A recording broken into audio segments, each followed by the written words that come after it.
Virtual Racing School was developed to provide support to the next generation of sim racers. No matter if you're a rookie or veteran or what car or track you'll be racing, our goal is to provide training every step of the way.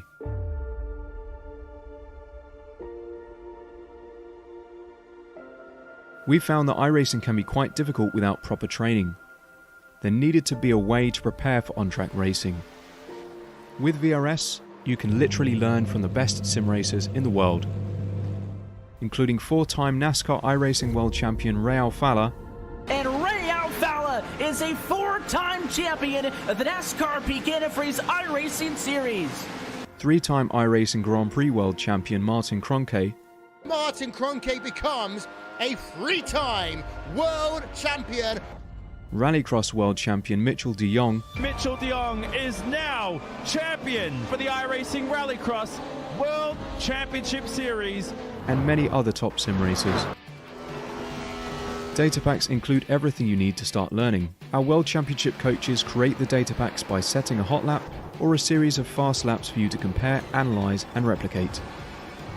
Data packs also include a tutorial where the coach points out techniques they use to hit the fast lap. This gives you access to the latest driving techniques and setups before you even hit the track. Sign up for a free account and download the VRS telemetry logger. With this application running seamlessly in the background, your laps automatically start syncing to the VRS website. From there, you can analyze and compare 2 laps of your choice, whether it's your data, the coaches, or your teammates. VRS will automatically target improvement opportunities so you can get up to speed even faster.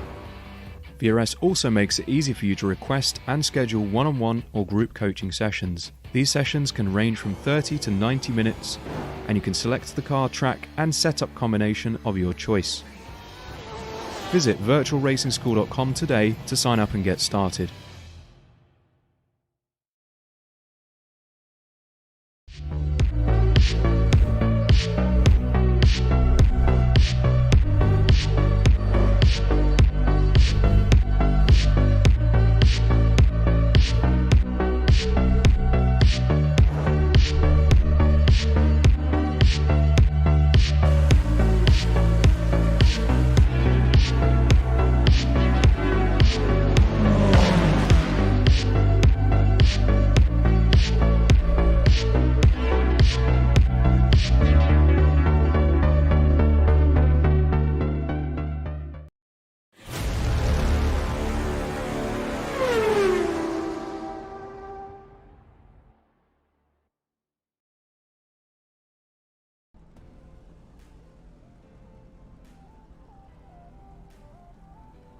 Hello and welcome to Apex Racing TV and coverage of round 5 of the Apex Racing League Formula V Championship.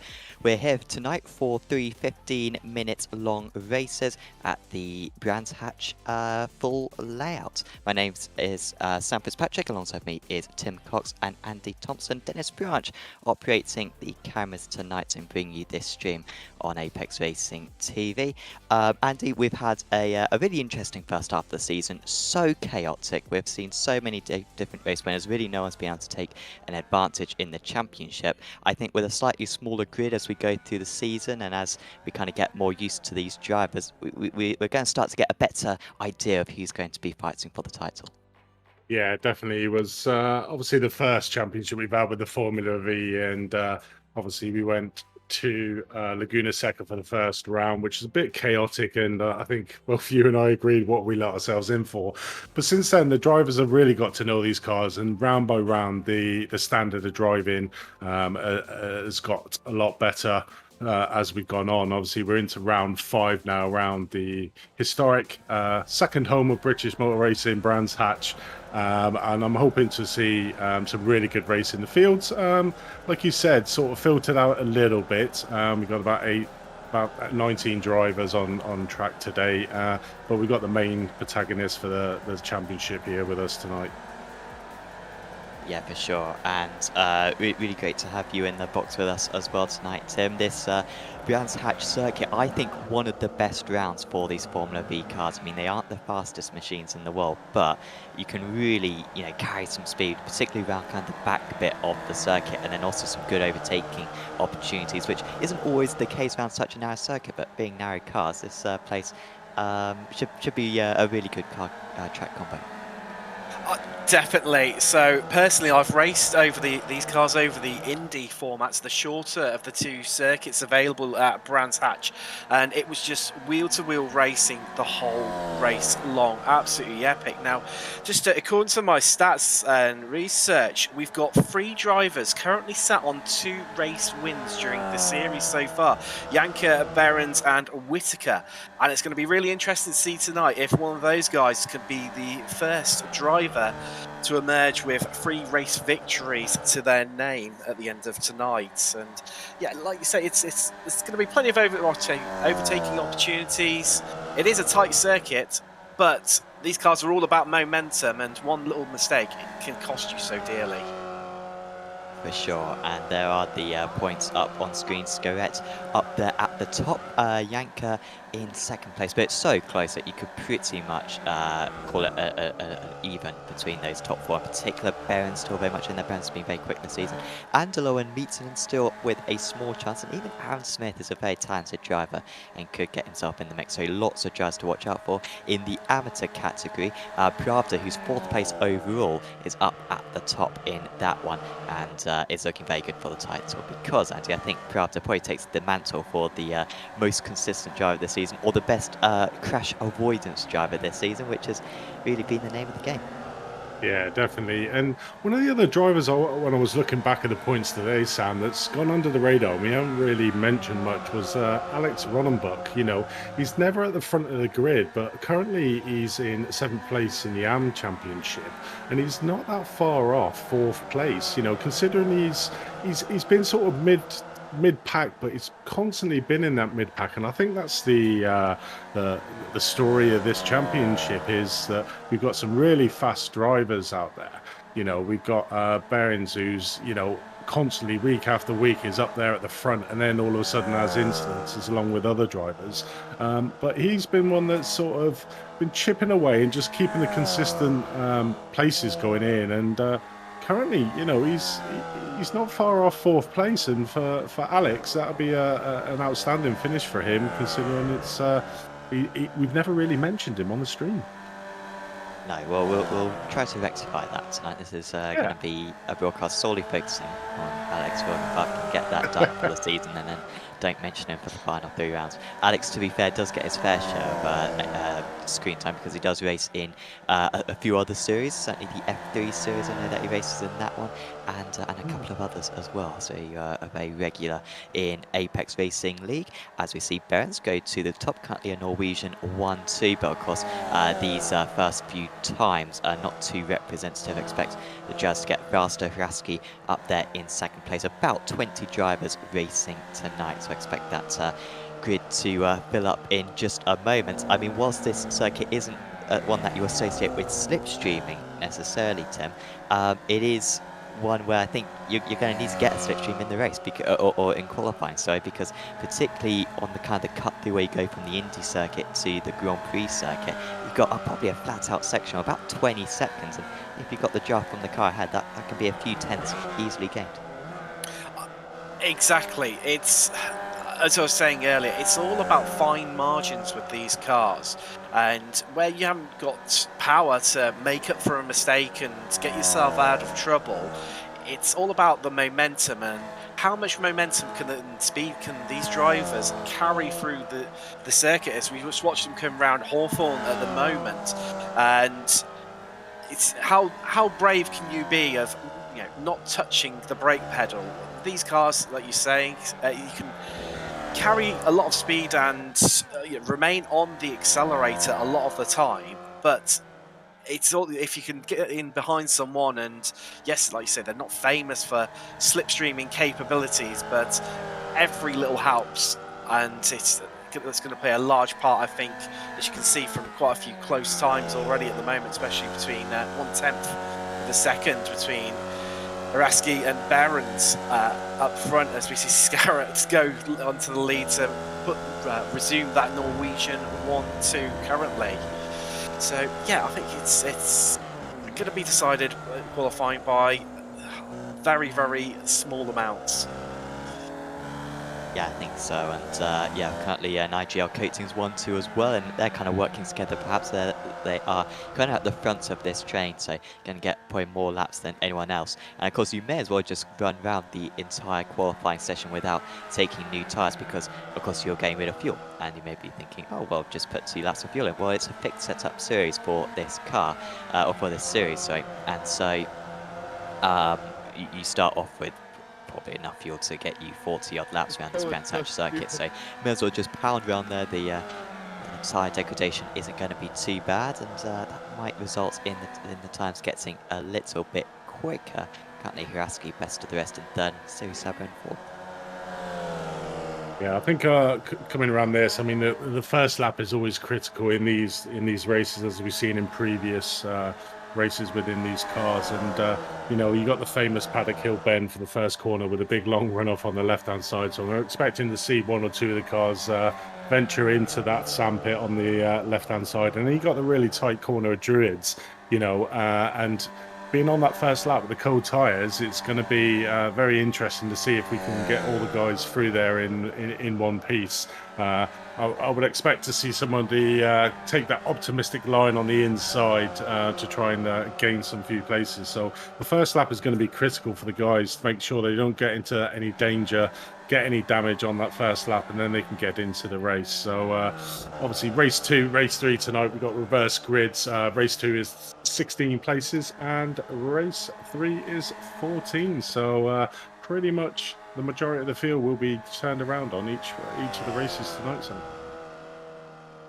Yes, and part of the reason why you're seeing not everyone else on track at the moment, just 14 cars setting time so far. Pit lane starts for a few drivers. Riesdijk, Smith, Dominguez, Ball and Walsh all in the session.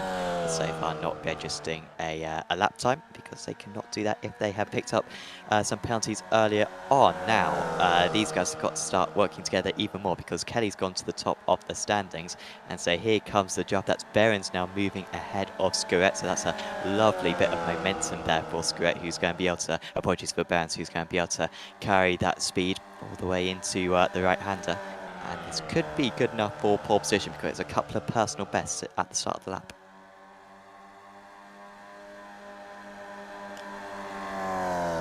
Yeah, definitely. Really looking forward to this race. Love the Branch Hat circuit, really fast. And I think in these cars it'd be really good fun. You know, we've heard the drivers say on previous circuits that they've had to go flat out all the time. There's not really a lot of braking. But certainly I think on this track, they will have to brake, you know, certainly going around into Druids. It's probably the only one that they will have to heavily brake for to get around that corner. But the slipstreaming on these cars, as you were saying, Tim, you know, it is quite strong if you get behind a car on this, as we've seen in previous events. So, you know, you got the Pilgrims drop all the way down to the Hawthorne Hill, and I'm expecting them to see a lot of passing going down there as the race progresses. But yeah, certainly tyres shouldn't be a problem. They haven't been a problem in previous races, so it's just getting that first lap out of the way and then trying to make up the places after that. So yeah, looking forward to this race. It's 30 seconds left of qualifying. Of course, you've got to complete your lap time by the time that the 10 minutes is up. So anyone who's just starting a lap time probably isn't going to get another one. I don't think Scuret and Behrens will get around the circuit in time to complete their current lap time. So it's looking very good for Jordan Kelly, who's actually on a lap himself. I think I did see him go off the circuit though a moment ago, so I don't think he will be able to improve, as yeah, just pretty much no one else being able to reach the line sharp, and he is almost going to make it, but just about missed out. Kelly was not on an improvement. So there is the checker flag. Standing start, of course, in this series, 15-minute races in each of the 3 events. There is Kelly on pole position. Did win a race back at Laguna Seca. Hasn't been a particularly strong season for him, missed a couple of rounds, but he is right on form for VRA Racing. right behind him, 1/10 of a second behind, is Alexander Skuret. Then it's his teammate Jakob Behrens. Mario Hraski is in 4th place, and it's Daniel Siri-Sabo. Thomas Sorensen, Russ Fowler. Sorensen and Fowler top 2 in the amateur category. Then it's Pravda, Reeve, Will, Charpentier, and Sabo. McMullen and Roggenbach, the final 2 drivers who set times there. And then starting from the pits, we believe, are Ball, Smith, Reisdick, Walsh, and Dominguez, rounding out this 19-car field. Really fingers crossed that we get the first couple of corners cleanly here, Tim, because, well, yeah, this could be problematic heading through the first couple, because it can narrow up quite a bit. It can be, and with obviously that heading uphill as well into turn 2, it's so key to have a clean turn 1 and use that momentum to carry you all the way up the hill, where the car almost feels like it's you almost want to drop down a gear into 3rd gear. Obviously these cars only having 4 gears, and 4th gear, it almost feels a little bit sluggish. So I think it's those drivers who manage to get through turn 1 cleanly and successfully are going to have set themselves up some brilliant moves into turn 2, and I think it's just going to be wall-to-wall action for the first lap, with cars all over the place, and I'm sure it will continue for the whole race long if it's anything to go by what we've seen in the previous rounds. Definitely, yeah. I think this one could really be one of the best this season, and with that big draft effect, expect certainly the top 5, I'd say probably certainly Sorensen as well, so at least the top 6 all in a big pack, as long as they can get through the first few corners all cleanly. So plenty of drivers starting from the pits. Remember, see them exit soon. But this round 6 of the championship from Brands Hatch is underway. Lots of wheel spin from Kelly, but it's a good launch for him. I think there's going to be a change between the IGL coatings cars. In fact, Skoret is dropping further down the also dreadful start for the man who started in 2nd position, and he's got to be careful of not losing more places to Siri-Sabo, who's also been able to get past. So they head into Druids for the first time then, nearly 3 wide, thinking about to up the inside there was Sorensen, I believe, but he chose a better and keeps the amateur race lead for the time being. So it's Kelly leading the way, 9/10 of a second up already, as we see Skoret getting back past Siri-Sabo, Behrens and Hraski rounding out the top 3. Oh, and a spin in the background. It's Pravda. You've already had Reeve. He had a bit of an incident down in turn 1 as well, so we've already lost a couple of drivers. Just see Wills also had an incident too, and it's like McMillan's also headed to the pits there, Sam. Yeah, so I think it was McMullen and Pravda who came together. Usually two very good drivers at avoiding incidents. This time, oh, Pravda lost it by himself. Well, that is a very rare mistake, and McMullen with absolutely nowhere to go. Pravda managing to keep going, actually. I think he'll have to take his faster pair. McMullen not even having the drive capabilities to get back to the pits.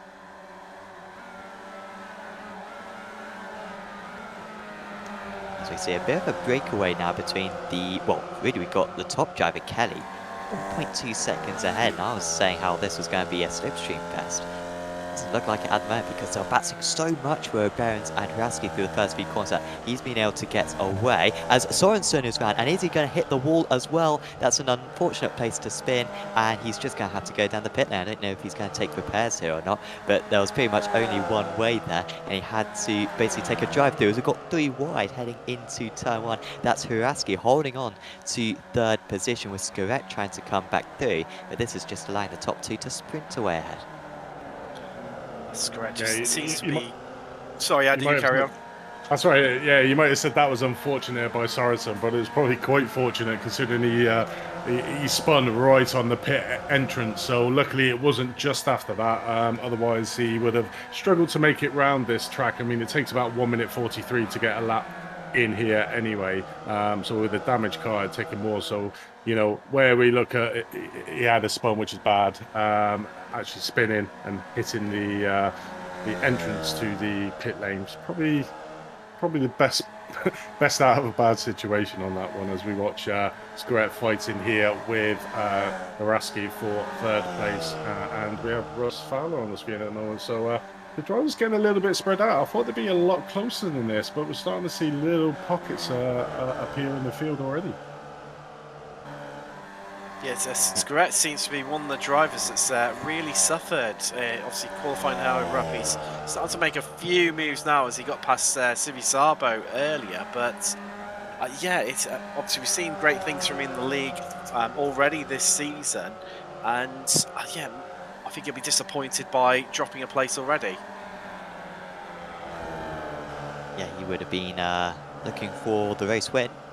Was in a prime position to do so, but just that poor launch off the line really did cause him problems. Fowler passed sharp TA. Now, I think as we see Skrett having to go defensive against Civisabo, I thought Huraski was able to escape from them, but they are managing to catch up just a little bit again. Now the cutback from Civisabo, and well, these two have been locking horns for the entire race so far, and it's Civisabo back ahead then. Now all this battling is costing them time once again. Like I said a couple of times, they are already 5 seconds off the lead, but yeah, at least they're keeping tabs with Huraski in third. Yeah, so Jordan Kelly, obviously, as we spoke in the past, Sam, he actually has driven these cars in real life, and when he's actually been on track, he's certainly been one to contend with. But with Jekyll Barnes behind him, sort of 2 seconds behind him at the moment, who is a very quick driver himself, he's certainly getting out there. And like you said, the third and fourth place cars at the moment, sort of battling it out between themselves on track. We have like little pockets of battle as we watch Mark Charpentier, who actually started at the pit lane and has done exceptionally well, considering he's managed to get himself up to 6th place at the moment. Worth mentioning as well about Kelly in that VR8 racing machine.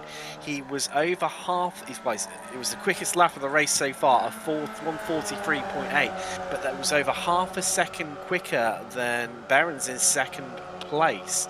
And nobody seemed to have a bit of an answer for Kelly at the moment, as he seems to be just almost checking out and heading off into the distance.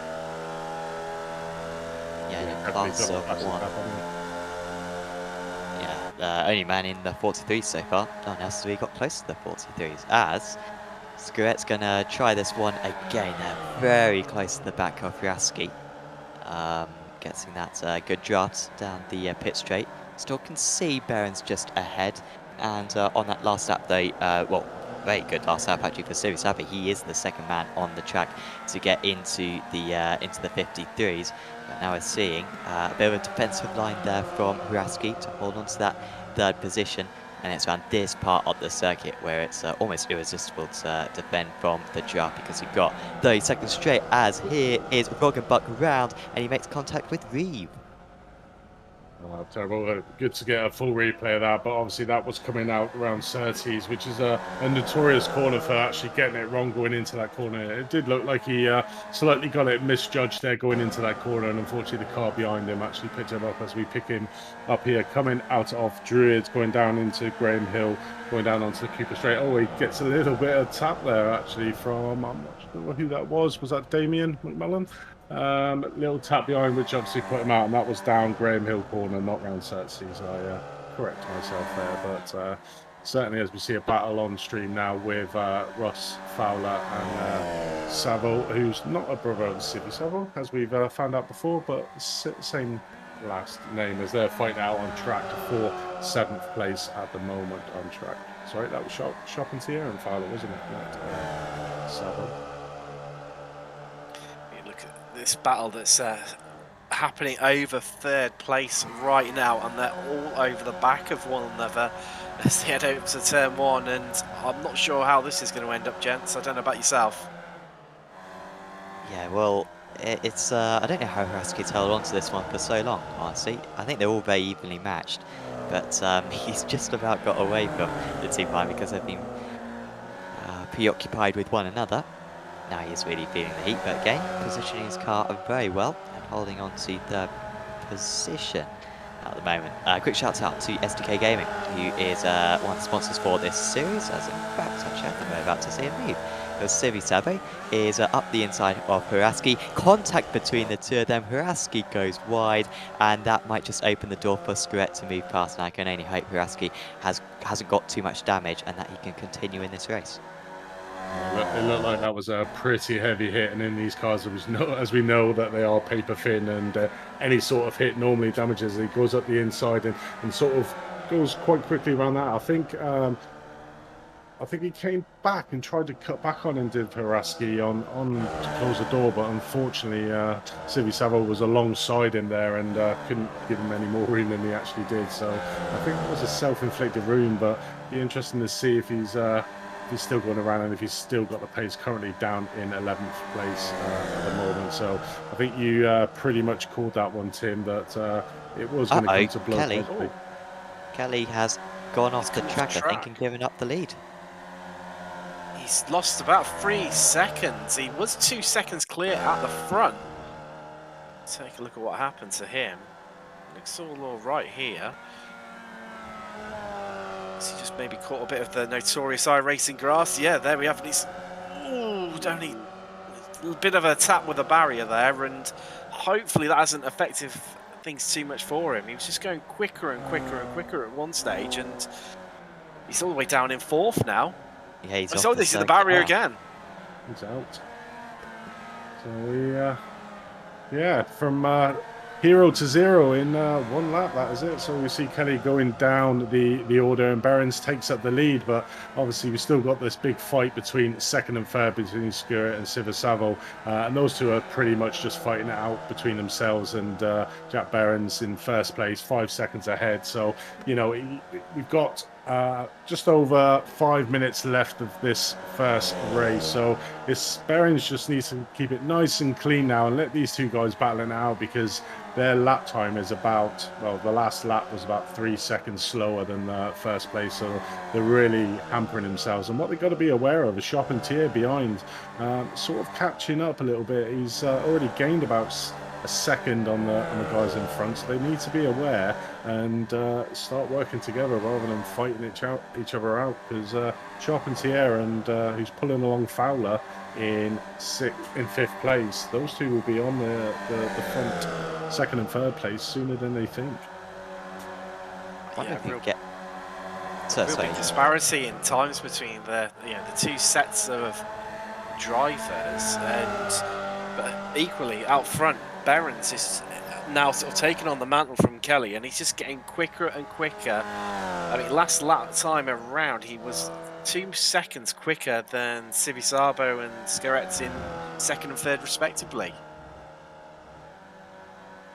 Yeah, he's well, I said it earlier on about Kelly. He's in a class of 1. Let's see if makes the same mistake as Kelly. It would be good to get a replay of that 2nd Kelly off, actually heading into the 1st corner a couple of laps ago. Just see if it was plainly down to the damage. One would assume it was. As we will get a replay. By the way, so Sabra up to 2nd position. I think we were just seeing the end of that overtake. So here it was then for Kelly, and he'd already hit the wall, of course, and you can see he's very shaky heading into the corner. And in fact, actually, I think he took himself off there. He just decided to pretty much drive it straight, and that is a shame for him. However, at the moment, Andy, I think he'd be on reverse grid pole. He would be on P16. So Damien McMullen at the moment in reverse grid pole on track for race number 2. So he's actually on the 2nd grid with Jordan Kelly in 14th for the 2nd race. So yeah, Behrens at the front, just pulling away from him, and 2nd and 3rd, as we see, and Civi Savo and Scaret sort of bouncing between each other, taking each other each lap. Charpentier's, you can see him, Charpentier and Fowler can see the 2nd and 3rd place at the moment. It's just trying to bridge that gap, but he's certainly a lot quicker. Currently 9/10 of a second the last lap quicker than the 2 in front of them. So they just need to be aware. It's getting into the final stages of this race now, about 3 minutes left of this race. So probably another 2, possibly 3 laps left of this race to go. So Behrens out front, 6.2 seconds. No one seems to have an answer. It's just all these battles behind him. Obviously, the Civi Savo Scarrett battle is just playing into Behrens' hands right now, and he's just heading off in the distance, and he's able to put them through some, nice, consistent lap times. He's got one back marker who's a little bit up the road from him, probably around about sort of a second-ish. So it's a nice clean air in a nice little pocket, and it'll be for him all about just maintaining consistent laps to bring home the race victory. We're just seeing on screen there, Sabo just losing a couple of places behind Ball and Dominguez. Sabo doing so well earlier on the tail of, well, not far behind Fowler, at least. I'm not sure if he ever really got particularly close to him, but certainly was only a couple of seconds behind. But yeah, dropping back now to 8th place. And we tune back in for this second place battle. Now, where do you think you want to be heading on to the final lap? Do you want to be the driver behind around a circuit like this in these cars, or do you want to have track position, or do you want to be behind it and get the drafts later on the lap? We've seen it in previous races. Being in the second place is probably the ideal position, but you need to get that excellent run out of the last corner to use full effect of the slipstream. Now, the start-finish line for this track is further down, so it's about 3/4 away down the start-finish. So it's a decent amount of slipstream that the guys can get. But it's whether you get that, and it's all important run out of that last corner to be able to make full effect of the slipstream. As we see here, Scarrett was a bit behind Daniel Civisavo going into that corner, but you can see the effects of the slipstream there is now right on the back of him. So if you can get a good pull out of that last corner, then the second place is probably the best one. But you know, the first place one will be defending hard going up that start finish line, trying to get to that line before the second place guy can get in front of them. But yeah, just sort of alluded on Behrens. Assuming he manages to bring the car home, he will be the first driver to have 3 race victories to his name during the championship so far. But it looks like Scarrett's going for it here, isn't he? Yeah, definitely got that little bit of slipstream down the Pilgrim's Drop, going down into the Hornthorn Bend, which is a really fast right-handed corner. So on the outside, unfortunately, he's still got the outside line going in, where we've got Daniel Civisavo got the inside line going around the 2 fast right-handed corners. So slightly getting ahead of them there. As it'll be interesting to see where Behrens is relating to the track, to see if we are actually going to get another lap here. I think no, we're not. I think this is probably going to be the last lap. Yeah, so here comes Jakob Behrens then for IGL Coatings E-Racing. Looks quite far away from the race victory earlier on, with Kelly pulling away, but due to the mistake from the Irishman, it is Jakob Behrens, the 112. He takes a big race win and will be very close to the championship first position. Civisavo, can he hold on against Scarrett? He is able to. Not a bad result for either of them, finishing on the podium. Charpentier and Fowler were close by the end. Fowler wins in the outer category. Ball with a really good 6th place overall. Dominguez 7th place overall. That will help both of their championships. And Sabo, Hraski and Will rounding out the top 10 there. So that is race 1 done for this evening. I will just give a quick shout out to SDK Gaming for sponsoring this series and offering some amazing prizes for the drivers. Some £900 worth of subscriptions to SDK Gaming is available for the top drivers and teams in this series. SDK Gaming, of course, providing our wonderful overlay. You can see on screen so many different graphics options from all kind of the best real-life series in the world of motorsport. Also fantastic live timing, and brilliant as a heads-up display as well, because it's got a fuel calculator and it can alert you for everything that you need whilst you're on the move. So do check out sdk-gaming.co.uk in order to get yourself a 14-day free trial, I believe. So you've got absolutely nothing to lose. I believe we can take you through the final results potentially. In fact, actually not quite yet. But heading into race 2 here, Tim, how do you assess the chances of our front runners from race 1 getting up the order? Because Behrens is going to be starting in 16th place in this race 2. It's going to be tricky for him to get another race win. It's going to be really interesting to see how Behrens, Civisavo and Scarrett all negotiate the traffic and come through the pack. However, I think you've got to take, Wise definitely got to be on Jordan Kelly. Obviously, we've seen he's got strong pace around here, but he's going to be starting near the front of the grid. and I think he's got this prime opportunity now to just clear off away from all the rest of the pack and get himself in a much more comfortable position and take the race win potentially. Yeah, I think that's a decent possibility, as there is the grid Kelly starting from pole position. Let's see if he can be side from pole in race 1. It didn't end well, but we'll see this one. The writing does seem to be slightly on the wall for this race. In fact, just over a score of 12, I think, for this one. So Behrens starting back there in 12th place, Series Sabe in 11th, and yeah, Reichstake and Ruggenbuck forming the final row on the grid. Just got a couple more seconds to go, and then the lights will come on. Walsh and Smith aren't going to be starting from the grid. I think they might have pit lane starts to serve, so that is a bit of a vacancy on the front row of the grid. But it's Kelly then with the 5 red lights above him. Can he win this race too? We are away racing, and it's another fantastic start for the Irishman, who is already a second and a half clear of the rest of the order. Decent start for Will. Poor start for Horaski once again, who's dropping down a couple of places down into 5th, and Ball just getting a little bit tight on the inside as well there. So it's Kelly leading the way, Will in 2nd place, and Dominguez in 3rd. Yeah, Dominguez making up 3 places there off the grid, so a great start for him. Jordan Kelly, obviously the 2nd place guy, was had a pit lane start, so he had the sort of front row of the grid towards himself, so you would have expected him, as we see a big spin off there by the 276, who is he's timing down a little bit. You see who it is. Going there, so that's Simon Ball, actually. Simon Ball going there and into round Graham Hill Bend. So, a good finish for race 1, and unfortunately got caught up in a little bit of incidents we watch here going around Graham Hill Bend. As it looks like he was trying to avoid the cars in front, and unfortunately spun out, but just got a slight tap there from the rear end. But strange, he went back to the pits unless that hit actually damaged his car significantly that he couldn't carry on. Yeah, it was a bit of a hit to the rear of the car, so I'm surprised it took some damage. It didn't look like it, don't want to hit him on the suspension, but obviously clearly too much damage for him. He felt to carry on. We've got another spinner there. That's Charpentier. After such a strong start, he'd made up about 4 or 5 places off the start, and it's all of a sudden it's gone wrong for him.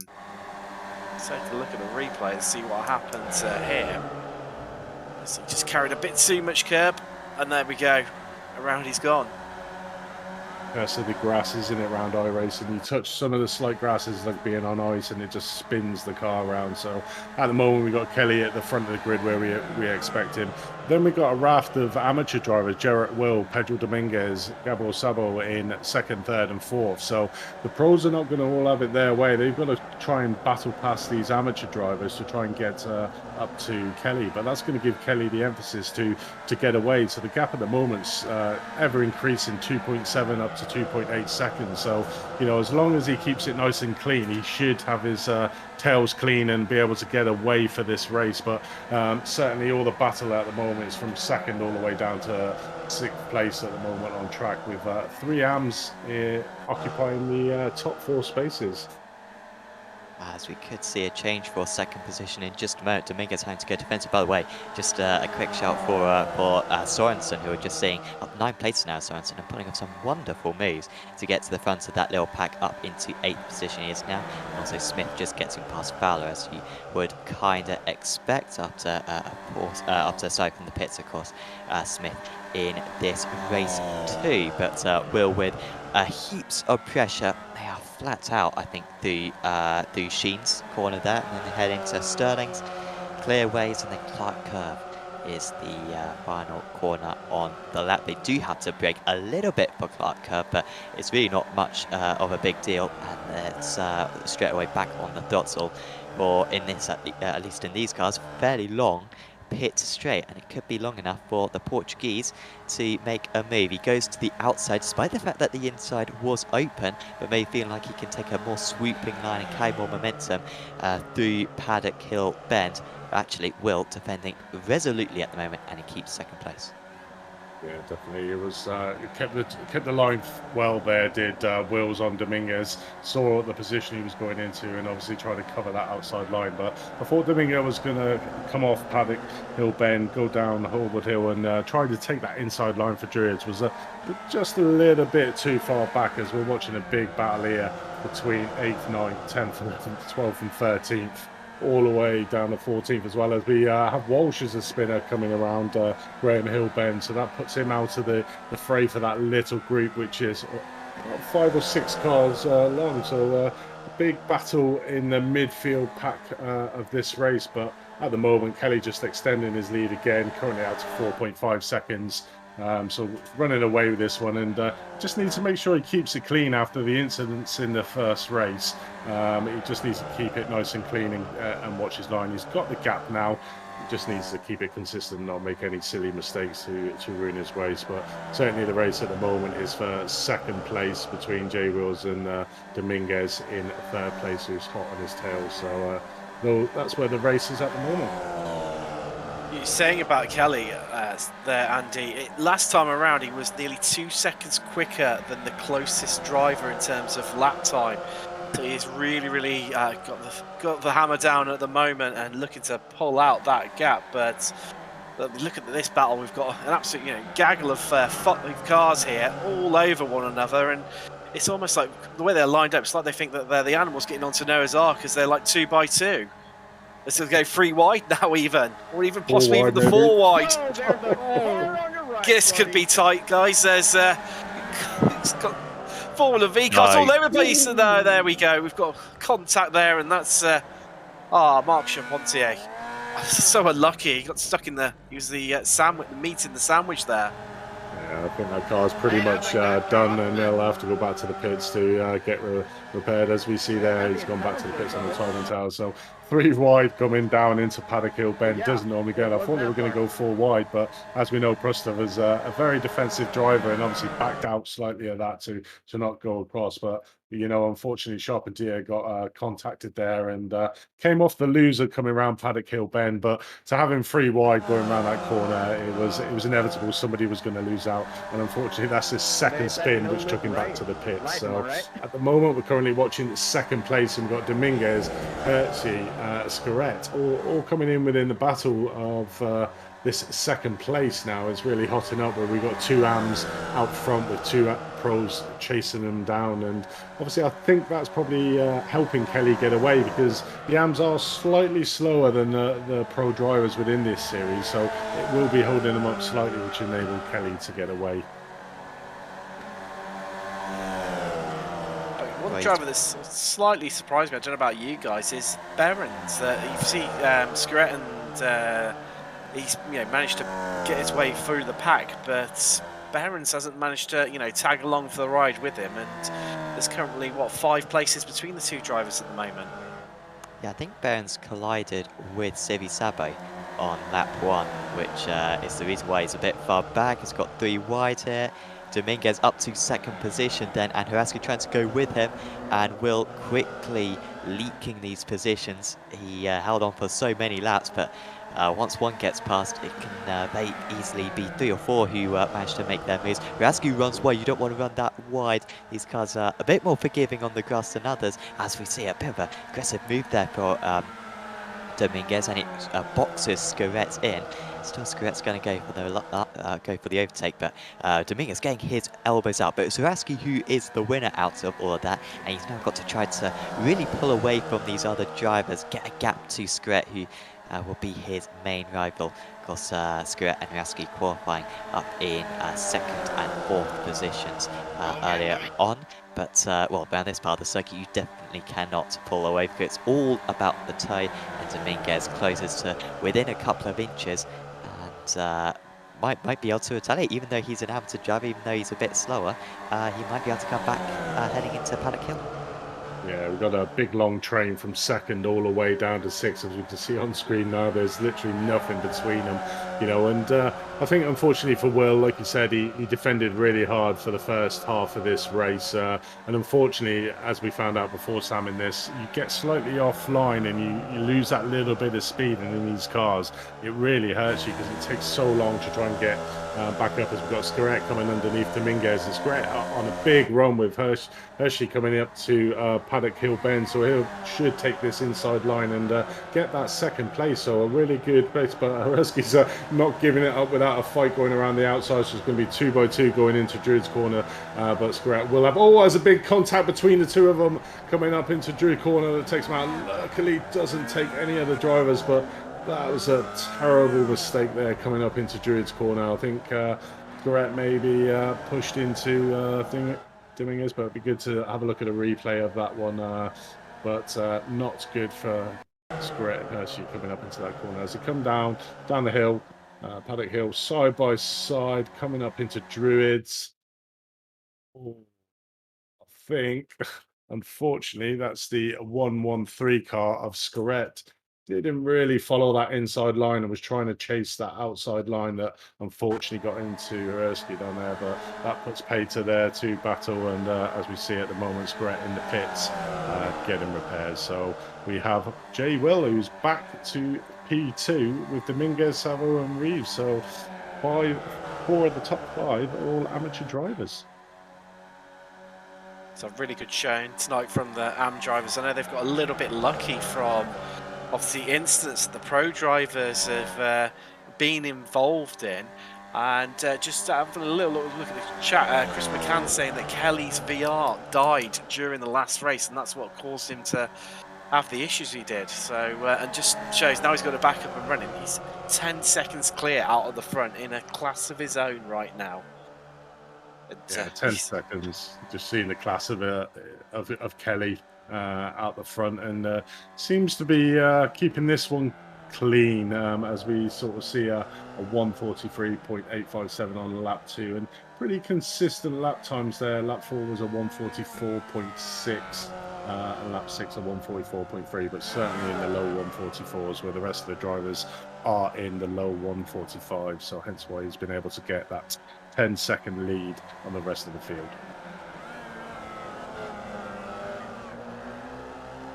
Just a comment on that Kelly one. I'd be interested to know if Kelly had that VR failure on his first instant, or whether it was just on his second instant, because the first one seemed very genuine from race 1.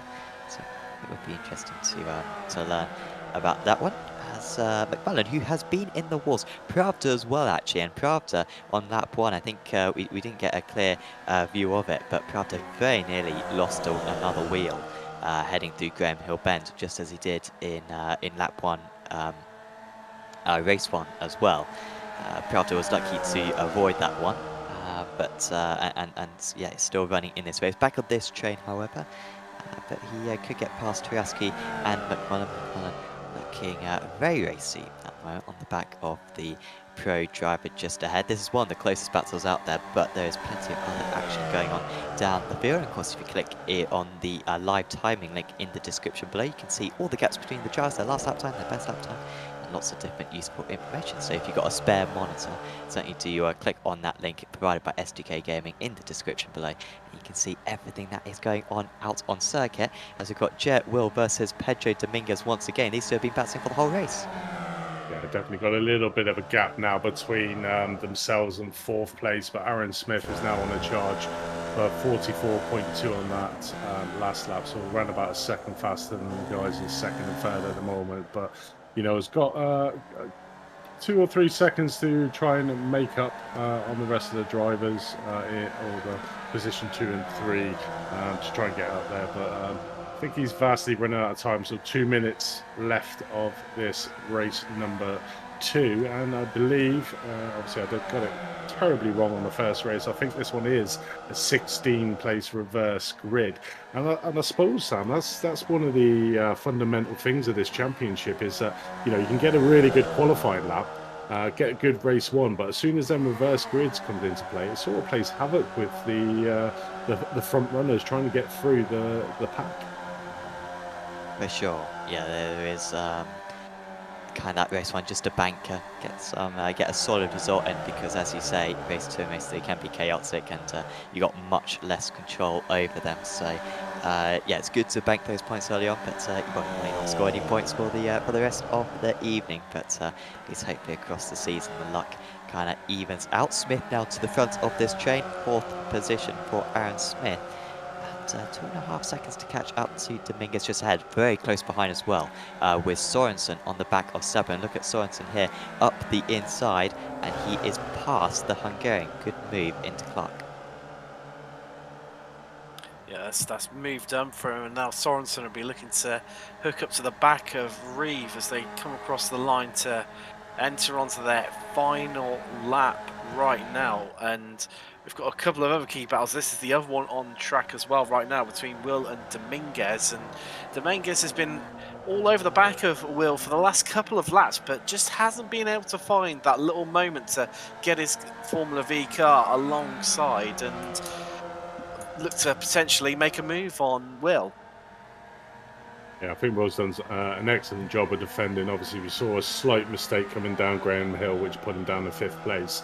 But ever since he's been back in 2nd place, he's defended that place really well. But this may be the writing on the wall coming down the straight, trying to get that slipstream. So Dominguez should get a good run on him coming down here into the Hawthorne Bend, which is a fast, obviously, right-hander corner. So doesn't quite get it done there, but we're right on the back of the tailpipe of Jay Will coming down and around this final part of the section. So it's all going to be about how they exit out of the corner to go onto the start-finish straight. And at the moment, Dominguez is in the perfect position, tucked up right behind the rear exhaust of Will. So it'll be interesting to see coming down as we go back to that battle in a bit, as we watch Kelly here, 13.6 seconds ahead, going around, taking a nice little Sunday drive and taking race number 2 win for Jordan Kelly. So good recovery from where he ended up in that first race, but we're more interested in the second race here about what happens if Dominguez can get him. So swerving all over as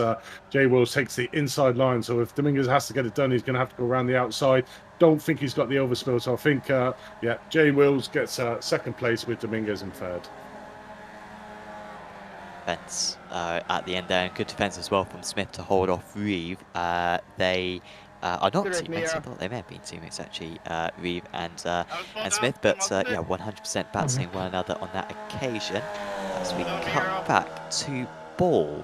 We had a very good race 1 to Ball, not such a good race 2, as is normally the case when you're half a lap behind the race leader. Usually something hasn't gone to plan, and it's the same story for Scrate. Even Charpentier and Sibi Sabo behind these guys. I think all of them are going to take fast repairs at some point in the event. In fact, I think Ball had to tow back to the pits earlier on.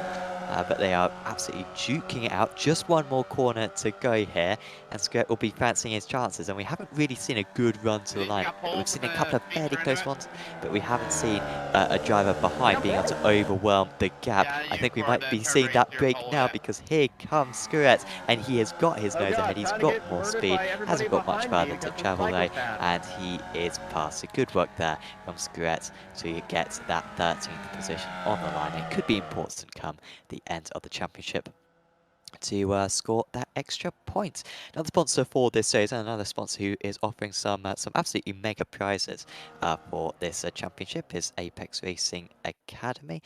Apex Racing Academy with 29 data packs involving a variety of setups, track guides from lots of pro drivers, all specialising in their own individual cars.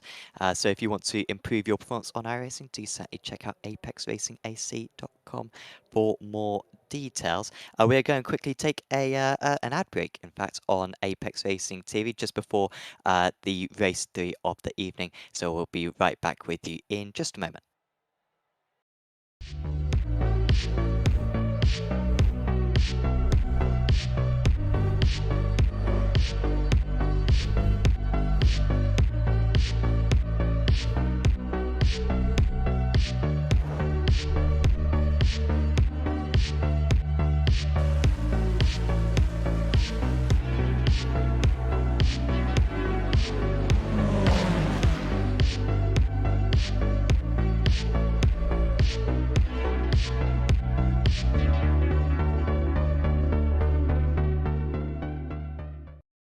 Virtual Racing School was developed to provide support to the next generation of sim racers. No matter if you're a rookie or veteran or what car or track you'll be racing, our goal is to provide training every step of the way.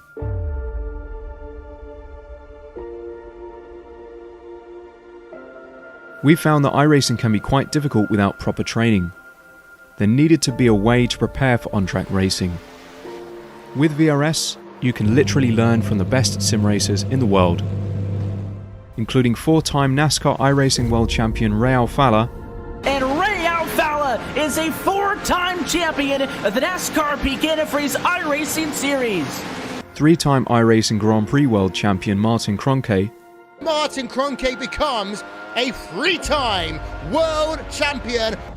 Rallycross World Champion Mitchell de Jong. Mitchell de Jong is now champion for the iRacing Rallycross World Championship Series. And many other top sim racers. Data packs include everything you need to start learning. Our World Championship coaches create the data packs by setting a hot lap or a series of fast laps for you to compare, analyze, and replicate. Data packs also include a tutorial where the coach points out techniques they use to hit the fast lap. This gives you access to the latest driving techniques and setups before you even hit the track. Sign up for a free account and download the VRS telemetry logger. With this application running seamlessly in the background, your laps automatically start syncing to the VRS website. From there, you can analyze and compare 2 laps of your choice, whether it's your data, the coaches, or your teammates. VRS will automatically target improvement opportunities so you can get up to speed even faster. VRS also makes it easy for you to request and schedule one-on-one or group coaching sessions. These sessions can range from 30 to 90 minutes, and you can select the car, track, and setup combination of your choice. Visit virtualracingschool.com today to sign up and get started. Following drivers have pit lane starts around race 2, Smith, Colo, Walsh, and you. Welcome and back race to 3 the was Apex Racing League Formula V Championship live on Apex Racing TV. You were just seeing I'm a not sure, couple of trailers for it both just says you have a Apex pit lane Racing Academy start. and Virtual Racing School. Up on screen. Do make sure to click on the links below I for think it's each one and normal in really ARL are the if you 2 come best back on a driver race day, you tuition still have to start from pit lane. iRacing platforms out there. So if you want to improve your performance on iRacing, do certainly check out either of them. And the great thing about them is that they're integrated with one another. So you can use the data analysis software from Virtual Racing School on your Apex Racing Academy database, and you can use the brilliant Apex Racing Academy setup sync technology for your Virtual Racing School. Which was horrific in every single way. Data packs. So do certainly check out both of them, and well, if you just want to subscribe to one, then that is all good as well. We're just prepping for race 3 of the evening, 10-car reverse grid, heading into this race 3. Just a few more seconds to go until we advance. Tim, so far it's been a good night of racing. I'm just looking at the grid here with you know, Haraski, Sabo, Sorensen at the front. You know, I think that a bit like race 2, the front order in this race 3 is very strong. It doesn't almost feel like a reverse grid in itself. Race number 1 had No, it doesn't. You're right, but then equally, as we've seen from wow, all season long, not just the 2 races we've had already tonight. Absolutely, all it takes is one little incident, and it completely shuffles the pack up. You know, especially someone having an incident near the front, and we've seen some drivers able to really capitalise on that one, and other drivers leave out massively. So, for me, this could just go absolutely anyway, Sam. I daren't make any sort of predictions. Not live, not one for obviously the curse of the commentator, but also just purely because being Formula V's, anything is possible. Yeah, I think that's wise to not make any calls. You got any predictions, Andy? I'm going to go with Jackal Burns in 5th place, obviously first race winner, currently in a good place in 5th place. Yeah, it'll be interesting to see what Jordan Kelly is. He's not going to be used to be and the announcement in this car, so it'll be interesting to see with his pace how he can get past all the drivers in front of him, and if it's going to be a Behrens and a Kelly fight to the line. So that's sort of my predictions, I think. Well, yeah, hopefully it's close because so far we're seeing a couple of runaway victories in races 1 and 2. That's probably been the one thing that we've been missing so far tonight. So hopefully we see some close battling here. Just a couple more seconds. It's Pravda on pole, and the lights will soon be coming on for the final time this evening here at Brands Hatch. The smoke starts to rise. Pravda from the pole, and we are away racing. That's a better start for Huraski this time. You've got a poor start in race 2, but that's much better. And he's almost alongside heading into turn 1. Pravda though, holding his own at the moment. 3 wide just in the background there. And there's contact between Dominguez and Behrens and also Sorensen. A few flips around there. They were playing some risky games there, and there was just a little bit of contact, and round they went. It means Kelly is already up 6 places. The race 2 winner from 10th on the grid is up into 4th straight away, and is well on course for perhaps taking his 2nd race win of the night. There's commentators guys I've ever seen one. Obviously with Behrens, my prediction for the race winner unfortunately gets taken out on the first corner, 3 wide into that corner. You know, the drivers should know by now these cars can't make it, so hopefully get a replay here as we go down. So we've got Jackal Burns, Sorensen coming down into the first corner, so 3 wide into the corner, and you know the inside cars are going to start spinning out, and as we see there, you know, Behrens just gets caught up in it and then pushes the inside car, pushes out into the outside 2, and just takes all 3 of them out of the race.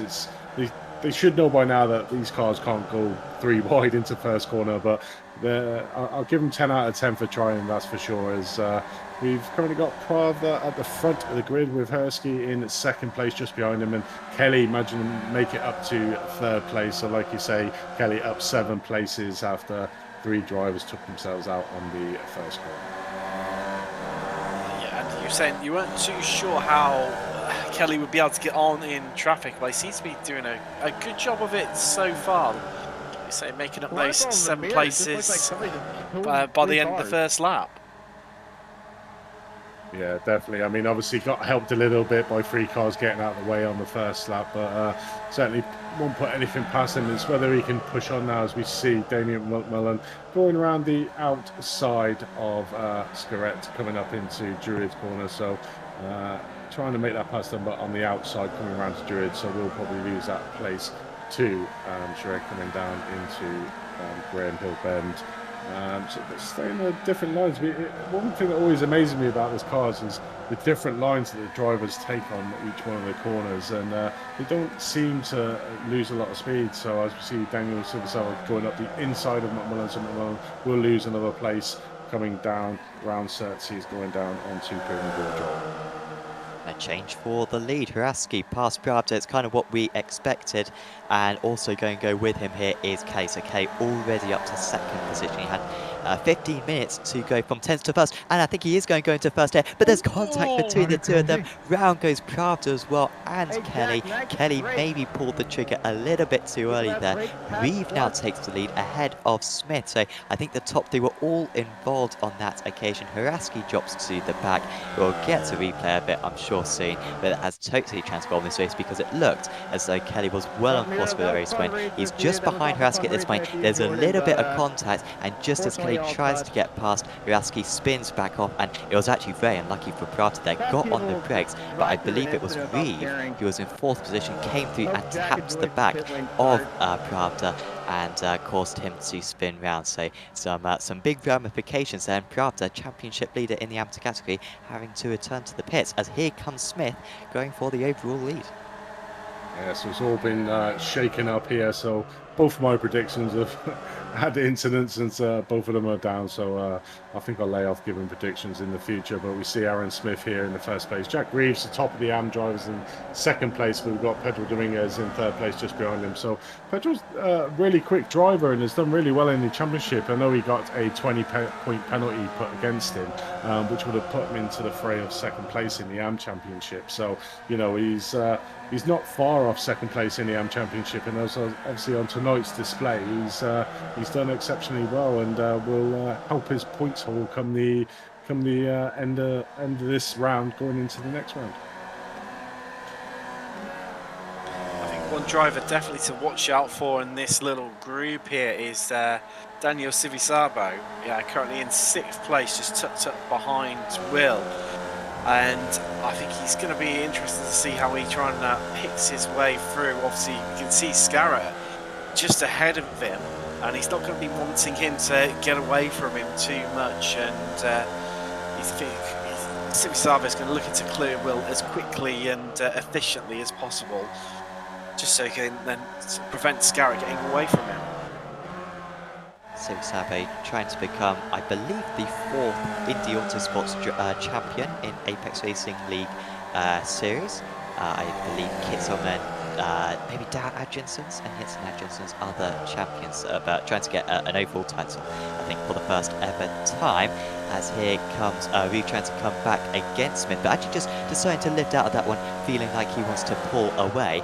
That's not what the two behind him are doing, because you can see battling furiously are Scuret and Dominguez, and you know, you gotta love Pedro's resilience here. I think it would be very beneficial for him to just let Scuret pass and then follow in behind us. It seems like Behrens has had a problem. Race 1 winner, of course, but he has dropped down the order seemingly. But that bats him for 3rd and 4th place. They can't afford to keep that up. They need to decide who's going to be ahead.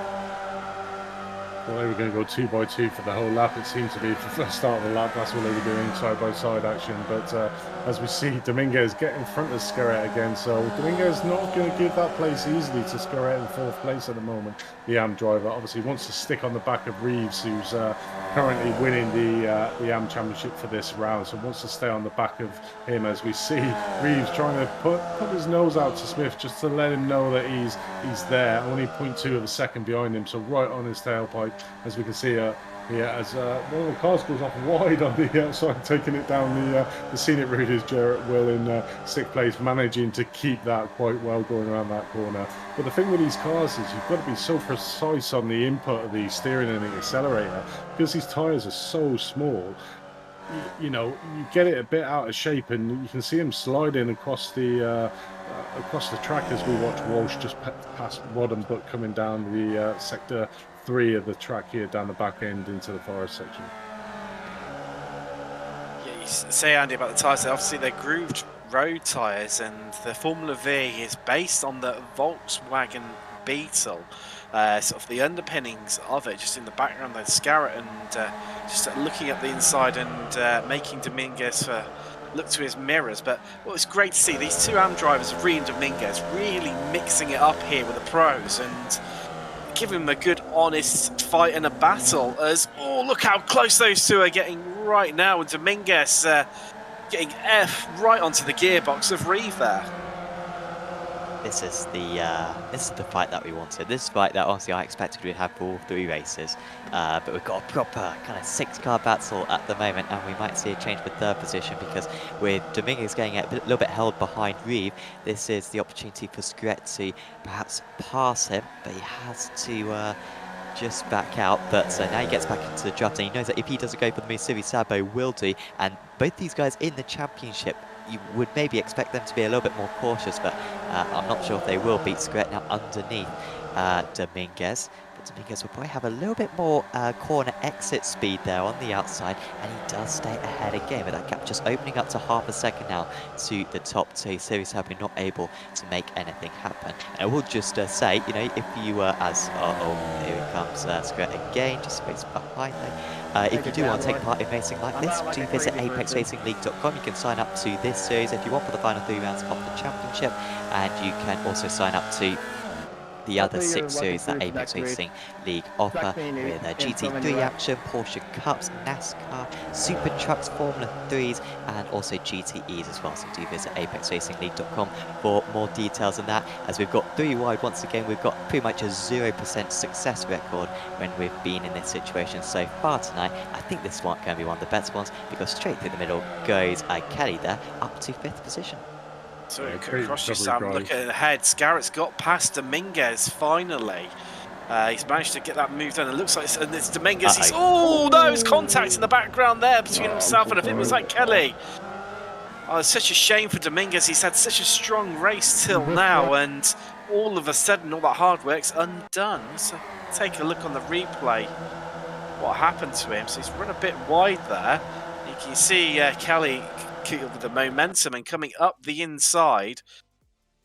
And obviously just turns in maybe a bit unsighted and makes contact. And there's Dominguez coming the worst off between the pair of them.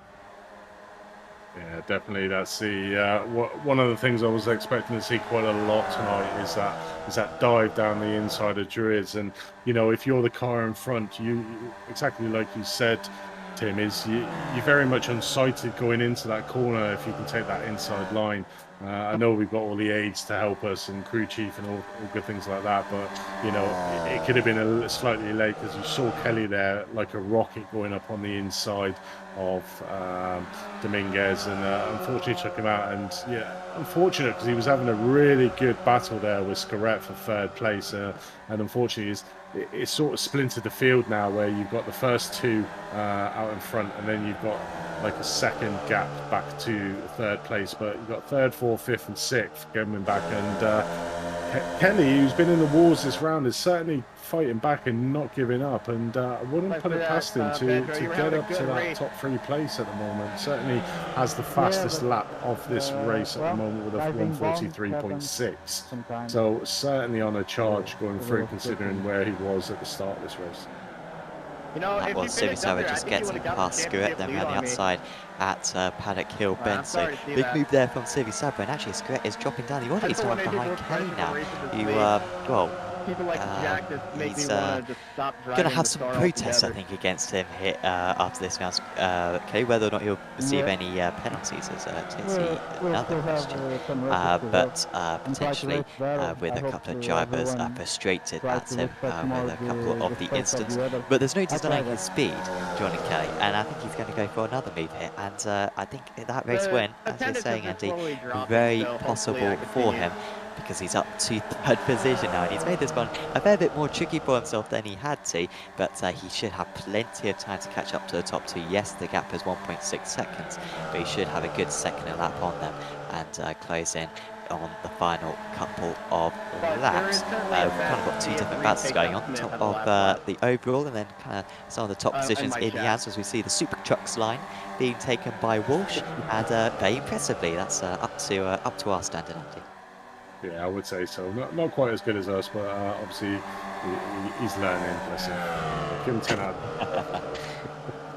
Yeah, so battling out very hard down here, you know, and that's one of the things about this series, is that it doesn't matter where you are, you know, you're always going to have cars around you battling. So, you know, if you get hit out in the first lap or whatever, you're still going to have an enjoyable 15-minute race with battling out. As we're back to the front of the grid, so with Daniel Silversaddle getting past Scarrett in 5th place, and Jay Will has actually got onto the back of Scarrett now, so we're might be having a few bit of issues in this third race. But as we see a big spin there coming down the start-finish straight for Walsh. Very strange about what's happening here. Maybe a bit of a hardware issue, but what isn't, which is good to see with this race, is the leader hasn't managed to get away. You know, he's still in the mix. Reeves has kept him honest all race. I don't think he's got the pace to get past him, and obviously Kelly is now right on the back of Reeves. So I'd expect to see him get this move done soon, and it's sort of going to be a 1-lap shootout between Smith and Kelly to see who can get this first place for race number 3. So with Kelly, so his fastest lap of the race so far is the quickest of all 3 races, and he's looking well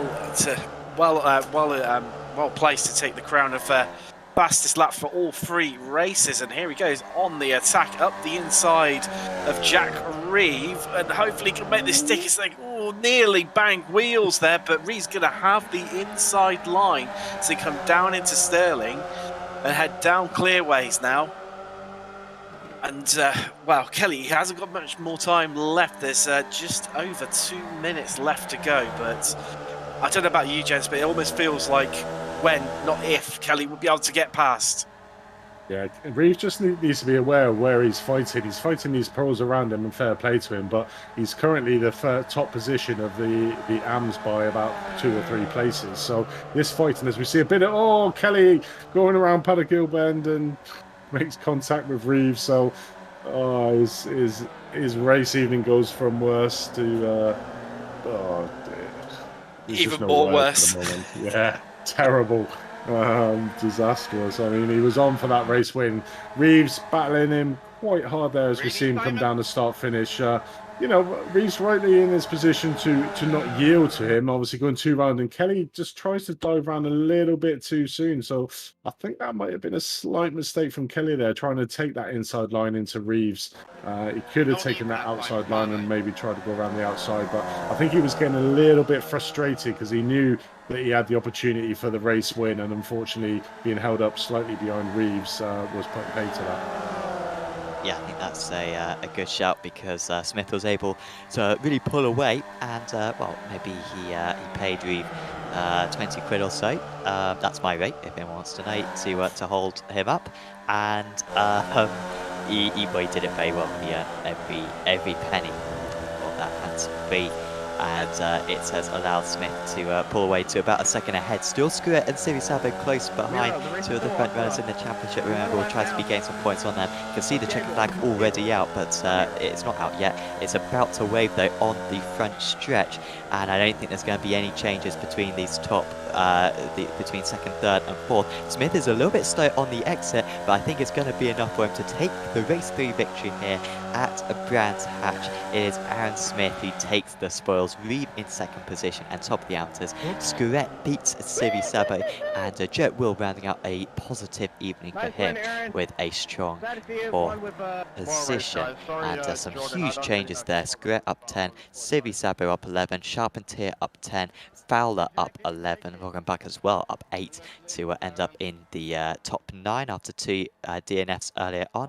And as we're kind of accustomed to, a couple of the drivers who have had to take faster pairs had to come back to the pits earlier on in the event. Still batting at it, and Dominguez fighting for the lead for a long time. He's batting furiously right now with Gabor Sabo. Yeah, it's certainly a story of 2 halves in this race. You know, a lot of incidents at the start, which sort of, like Moses, he parted the field, and Kelly came through, but unfortunately Kelly got in a few incidents twice during this race, battled back to, you know, possibly had the opportunity to win from his first incidents, but then unfortunately he had a bit of an incident from Paddock Hill with Jay Reeves. So you got the top ones are going up 10 places, and you got the ones at the bottom of the field going down 12 places. So certainly been a split field and a lot of controversy in this last race with some entertaining and dubious moves going on, coming around trying to go 3 wide round the first corner, and obviously dives up into Druid Hill. So certainly action-packed 3 rounds of racing we've had here tonight, and yet again we've had 3 different winners in the 3 races tonight. I think that's just a sign of the championship for this series, Sam. Yeah, and off the top of my head, I mean, I will upload the points in just a moment, but off the top of my head, I can't really think who's going to be at the lead of the championship after this round. It was so even between the top 5 or 6 drivers heading in. And, well, what will be the case with the amateurs as well? Because Pravda had a pretty rubbish round, by far his worst round of the season. And so some of his championship cushion will be cut down. But there is the result. Smith at the top, 6/10 clear of B. That was the race that we wanted. Really pleased that we got a close battle for the lead. It wasn't a run to line, but it was still really good to see so many drivers near the front. Top 5 separated by just 1.5 seconds. Charpentier with a good try to get to 6th. Then it was Fowler, Behrens, Roggenbach and Ball rounding out the top 10. McMullen was in 11th, then it was Walsh, who was track extending all day long. Kelly, who he was involved in absolutely everything in that race, in 13th. Sabor was in 14th, then it was Pravda, Dominguez, Hraski, Sorensen, and also, yeah, I think that's everyone actually on the lead lap. In fact, Kelly, I'm seeing a very mixed up grid actually on my screen compared to what we're seeing on screen. But there's Rajdik as well. Did not take the start, I think. But pretty much everyone who did start then did finish the race. So congrats to them. Well, getting back to the pits, even if it required a tow, picking up the faster pair and getting back out on circuit to at least score championship points. So we are going to have a chat with some of the drivers after this race 3 of the evening, and I think first up I would like to have a chat with Jakob Behrens, who now joins us in the commentary box. And Burns was able to get the race win in race 1, and then 6th place in race 2, and 8th place in race 3. Congratulations, Jakob, on that race win once again. I imagine when you were in 2nd position in that race 1, the race win looked quite far away, but you ended up on the top step.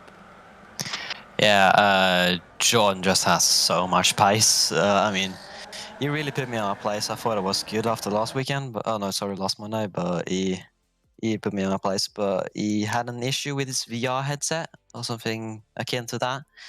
So he ended up going off the road and got the win, which I'm very happy for. Get to get some points for the team and get a win. Yeah.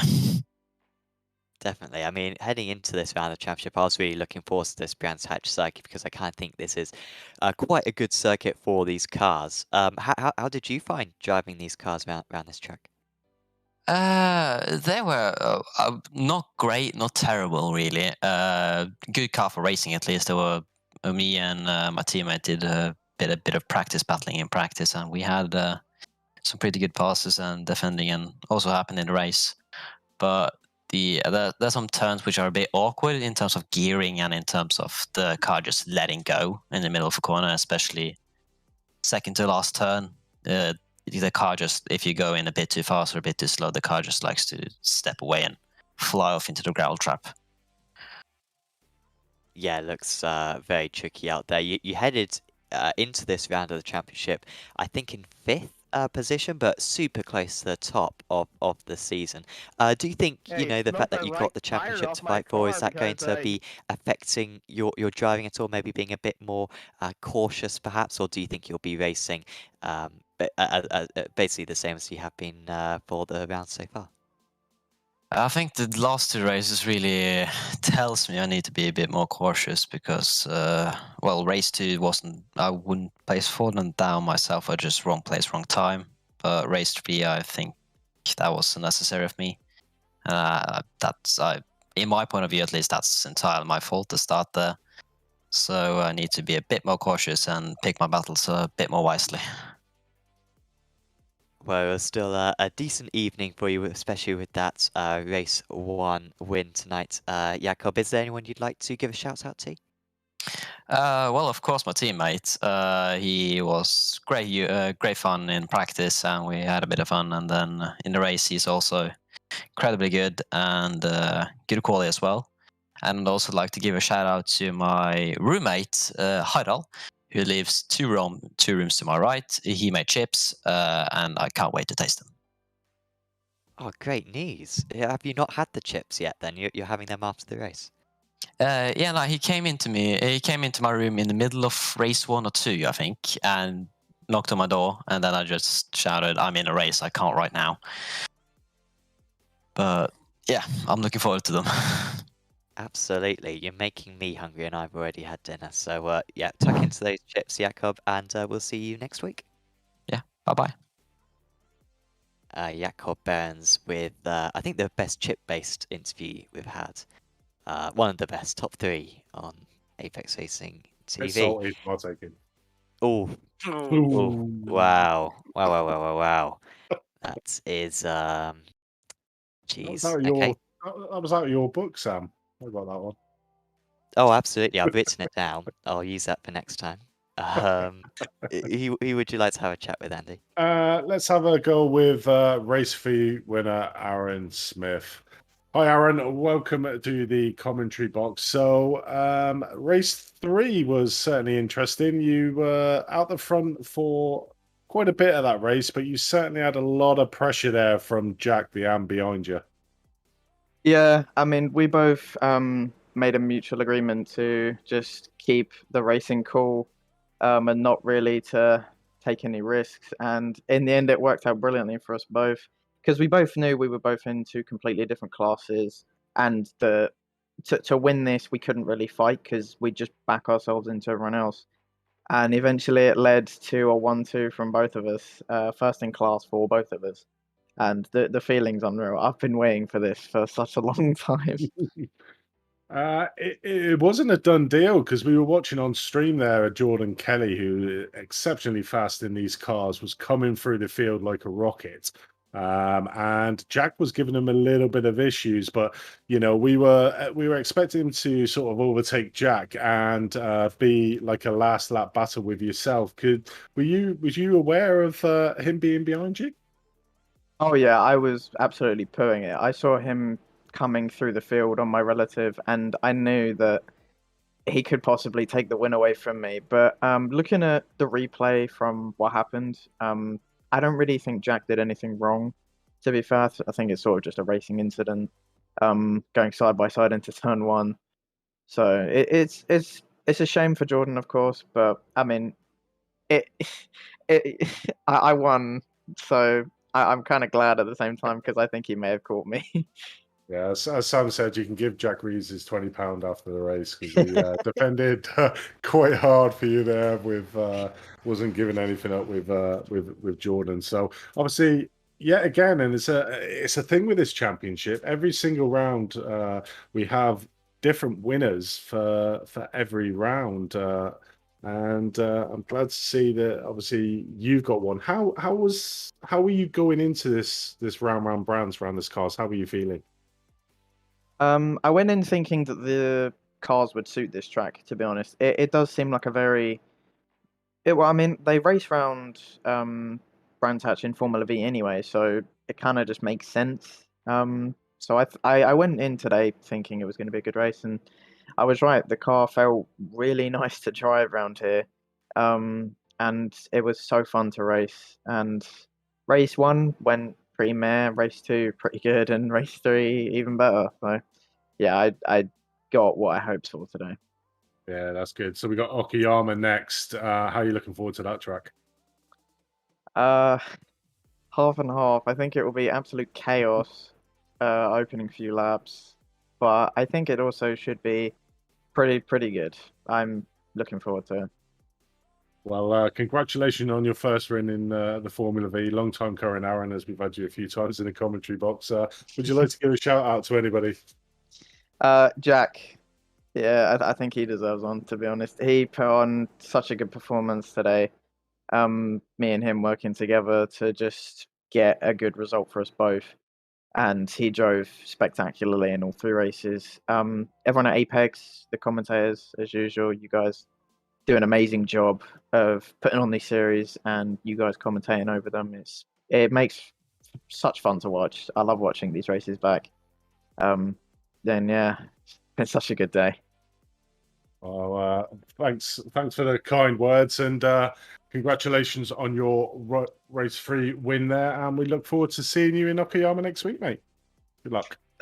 Thank you. Okay, so that's Aaron Smith, race 3 winner. So I think we have time for another one. Tim, would you like to take the next one, mate? Yeah, I'd love to have a chat with Jack Reeve if possible. Yeah. And there he is. Hi, Jack. Welcome to the commentary box. Thank you. Congratulations, I believe, from when I was doing my research before the race. This is your first time on the podium overall. Congratulations. Yeah, it is. It's been a long time coming. First ever series, I think, was the Porsche Cup. Wow. So it's Yes. it was an absolute brilliant drive from yourself in race 3. Thank you. Obviously, we were just chatting to Aaron Smith, and he was singing your praises as well. And it was great to see Am driver in there really mixing it up with the pros. How did it feel during the race? Do you feel confident, or do you feel nerves starting to kick in with those strong drivers around you? I was sort of nervous because I've never really been in this position before in Apex, so I wasn't really sure what to expect. But the only one I was very conscious of was Jordan. He is untouchable today, and always. He's like, I don't even know where he gets this pace from. Yes, he is frighteningly quick. So yeah, Jordan Kelly had the fastest lap in each of the 3 races. With his fastest of the 3 came in the final race tonight, and yeah, he was all over the back of you. And in some ways, when obviously you had a bit of an incident with yourself, but was it almost a little bit of a relief to see him disappearing out of your mirrors? Yeah, definitely. I already said sorry, and I will say sorry again in case he's watching this. I think it was a racing incident. I saw I held my line, but yeah, it was definitely a sigh of relief once he was like not in the way. He was definitely going to get past sooner or later. And so just obviously going back to race 1, you were looking strong initially, but obviously had that incident into turn 1. Were you expecting better things maybe from race 1 if you hadn't had that incident? Not really. I'm not gonna lie. I bought this track about half an hour before the practice. Oh wow! Before I got away, so I wasn't expecting anything. So I sort of expected to sort of do bad in race 1. Race 2, got my head down, got a good position, and then race 3 just stuck it with Aaron. We made some sort of like friendly and team agreement to not take each other out and not battle. I knew that he needed the points way more than me, so we just stuck together. Now we've got Okayama coming up for the next round, I believe. And how are you thinking that one's going to fare out for you? You feeling confident or a bit reserved going into that round? I don't know. Probably the same as this round. Not overly confident, but not like underly confident, I would say.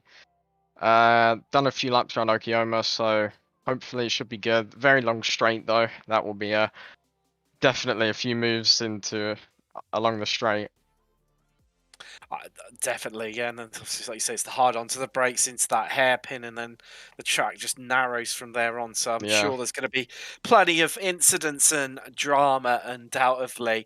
But obviously, after breaking your duck of making it onto the podium, I think hopefully we could see you on there more often. And if anyone you'd like to give a shout out to at all? Obviously you guys put on amazing races, and for commentating, I personally wouldn't be able to talk for this long and actually make somewhat sense. And definitely Aaron for keeping me alive there, sort of keeping me in the fight, getting the motivation going, and everyone else in that race. That was amazing. Brilliant. Thanks very much for talking to us, Jack. Thank you very much. Take care. So that was Jack Reeve there, finishing in 16th place in race 1, 5th place in race 2, and 2nd place in race 3. I think we've pretty much run out of time then for tonight, so we are going to draw to a close this broadcast. Of course, we've still got action next week, obviously, in this series, the next round of the championship. Just 3 more to go for the season 1 of the Formula V Championship. Next round being at Okayama, of course, and then the final 2 at Charlotte, and then Road Atlanta, the final one, the shorts layout at Road Atlanta, which should be particularly good to watch, so do make sure to catch that one along with all of our other broadcasts on Apex Racing TV. We've got about 20 of them going on every single week, and pretty much every car that you can name on iRacing, and lots of exciting new ones as well coming up. We've got a new Porsche Cup League, new Formula Renault 2.0 League as well, so plenty of exciting stuff. So do make sure to leave a like on this video and subscribe to Apex Racing TV so you can catch all of them. Also check out our Twitter, Instagram and Facebook pages. And of course, do make sure to catch this broadcast next week. Big thanks to Virtual Racing School, to SDK Gaming and to Apex Racing Academy for sponsoring this series and offering some awesome prizes for the top drivers and teams. And yes, we will see you back for the next round of the championship. But for now, from myself, Sam Fitzpatrick, from Andy Thompson, from Tim Cox and from Dennis Branch, we are going to say goodbye, and we will see you back very soon.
Virtual Racing School was developed to provide support to the next generation of sim racers.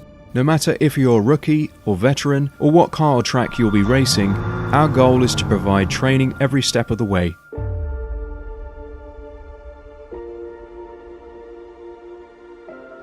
We found that iRacing can be quite difficult without proper training. There needed to be a way to prepare for on-track racing. With VRS, you can literally learn from the best sim racers in the world, including 4-time NASCAR iRacing World Champion Ray Alfala. And Ray Alfala is a 4-time champion of the NASCAR Peak Antifreeze iRacing Series. 3-time iRacing Grand Prix World Champion Martin Kroenke. Martin Kroenke becomes a 3-time world champion. Rallycross World Champion Mitchell de Jong. Mitchell de Jong is now champion for the iRacing Rallycross World Championship Series. And many other top sim racers. Data packs include everything you need to start learning. Our World Championship coaches create the data packs by setting a hot lap or a series of fast laps for you to compare, analyze, and replicate. Data packs also include a tutorial where the coach points out techniques they use to hit the fast lap. This gives you access to the latest driving techniques and setups before you even hit the track. Sign up for a free account and download the VRS telemetry logger. With this application running seamlessly in the background, your laps automatically start syncing to the VRS website. From there, you can analyze and compare 2 laps of your choice, whether it's your data, the coaches, or your teammates. VRS will automatically target improvement opportunities so you can get up to speed even faster. VRS also makes it easy for you to request and schedule one-on-one or group coaching sessions. These sessions can range from 30 to 90 minutes, and you can select the car, track, and setup combination of your choice. Visit virtualracingschool.com today to sign up and get started.